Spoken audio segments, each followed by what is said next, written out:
it's like, what's next? Like, who's gonna keep bringing out the next latest best thing for these creators and content?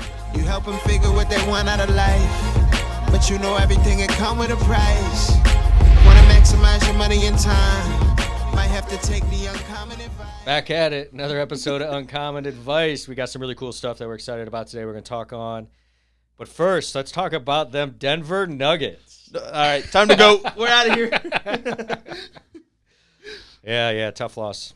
It was, but I mean, shout out to Denver. I mean, that was a great that's a great dual combination between Jokic and Jamal Murray, and great game plan from Mike Malone and all that. So shout out to them. I think it's the first NBA championship they've won that they brought to the city. So that was really cool for them. But you know something? When the Heat beat the Celtics fans, I would say they were assholes. But Nuggets fans are not like it's a cool thing. Actually, Nugget and Heat fans, I was looking on Twitter, they're going at Celtics fans right now. Like they're like ganging up. So, but no. Yeah, Miami couldn't pull through. I mean, none of them, both Miami teams only won one game, and one is Miami, one's Fort Lauderdale, but the Florida Panthers also almost got swept by the Knights. So, yeah, tough. I like Jokic's response when he was in the interview afterwards, and they're talking about the parade, and he goes, Men's parade. I gotta go home. Men's I parade. don't blame him either. Thursday. You know, for them, No. this is their off season. I need to go home. So they don't get as long as an off season as a lot of these teams. But we'll see. There's trade talks that Miami might be getting some big names. We'll see how much of that is true. It happened last year and nothing happened, so that's gonna be interesting. But Nate, guess what now?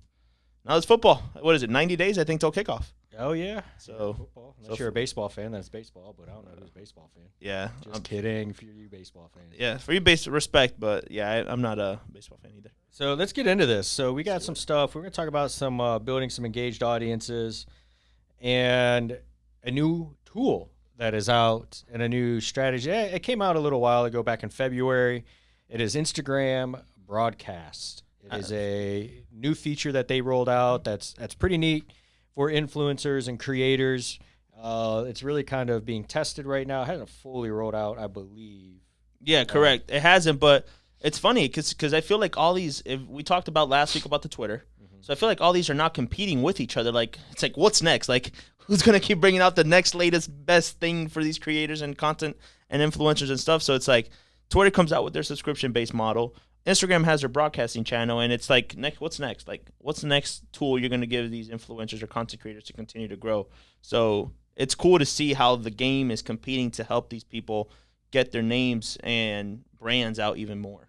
Yeah. So yeah, and talking about audiences, the tool itself is, for me, when I started looking into it and seeing how to leverage it, it's really a way for these influencers, these creators, to really engage on a more personal level, one-to-many personal level, inside of their platform, right? So you could have millions of followers, but maybe you only have 100,000 of them are hyper engaged.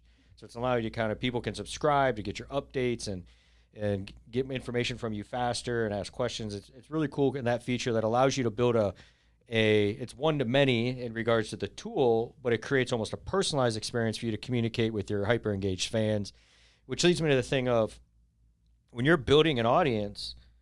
When you're building an audience, there's many different levels of your audiences, right? When you're building $1 million audiences, those levels change.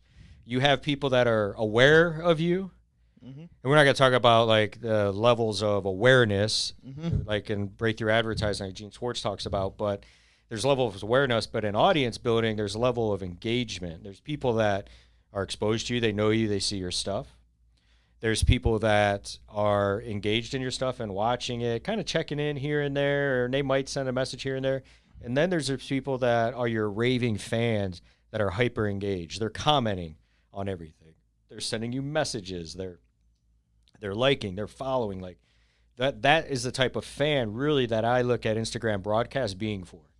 Those people, and it helps you turn those fans not only into give them a model and a place to communicate with you at a closer level, but also allows you an avenue to monetize those fans. Do you think there's any benefits of like that first audience said, like the people who follow you and see it, but there's not much engagement? Do you think that would be a good I would say, audience to bring into like a broadcast channel to see if it picks up the engagement? With the more content you create, so eventually, people don't know about you. Then they know about you. Then they decide whether they want to pay attention any further or they don't want to pay attention, right? So then you get them into that middle, you've got this big circle, right? On the outside of the circle, people who might know about you, have seen your stuff, not really paying attention. You got the people in the middle of the circle that are paying attention, still deciding how much they want to engage and follow you, and do they really enjoy your storytelling? Do they enjoy the content that you're putting out? Are they gaining value? Are they being entertained at the end of the day? And then there's that bullseye, like right in the center, and those are the raving fans. So there's people that are the bullseye raving fans. They started on the outer limit, and they worked their way in. So it's part of the process. Yeah, and I think it's also going to the same approach as Twitter. I think it's a subscription-based, like you said, where you can monetize it. So the reason I learned from the broadcast channel, one day I was just my phone rings and I get a invitation, basically notification to join the Miami Heat broadcast channel. Funny, right? I'm one of those raging fans. So I see it, and I think I sent it to you. I was like, hey, have you heard of this? And we talked, and we both were like, no.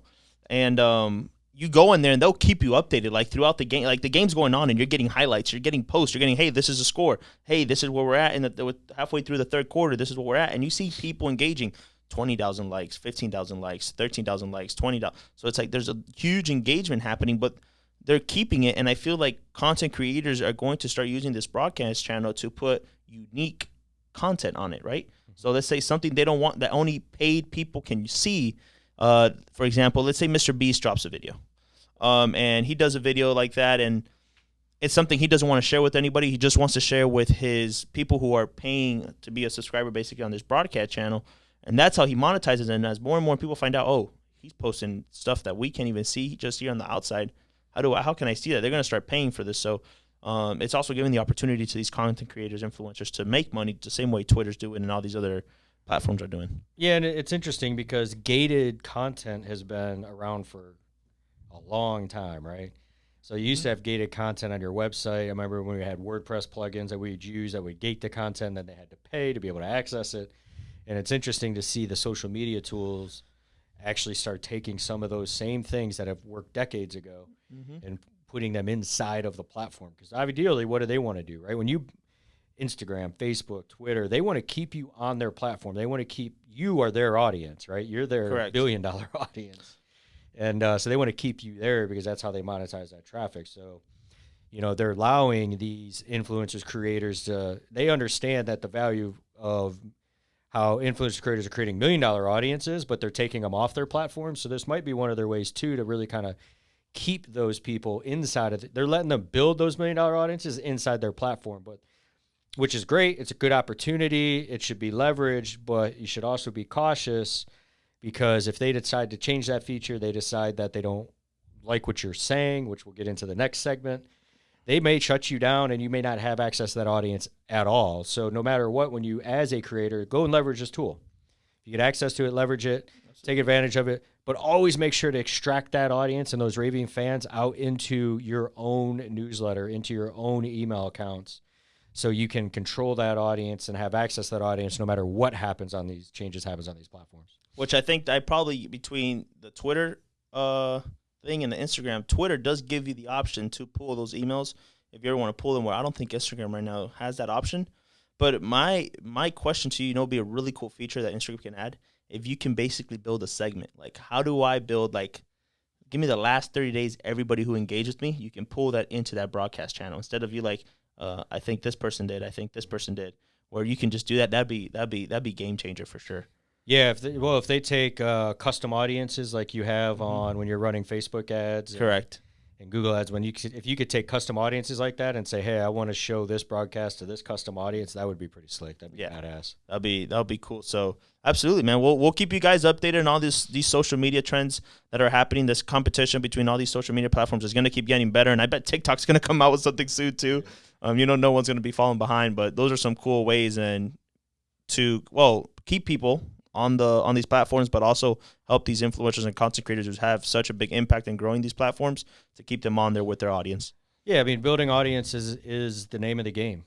right? That's where real money is made, and owning that data and owning that audience, and that's exactly why they're doing it, because they want to keep your audience inside of theirs. Exactly. I mean, that's what we always talk about here, right? It's how do we get the audience and bring them in-house? How do we handle those emails, those names, those contact information, other than having a Facebook or Instagram do that for us? So, Hey, listen to this, might have to take the uncommon advice.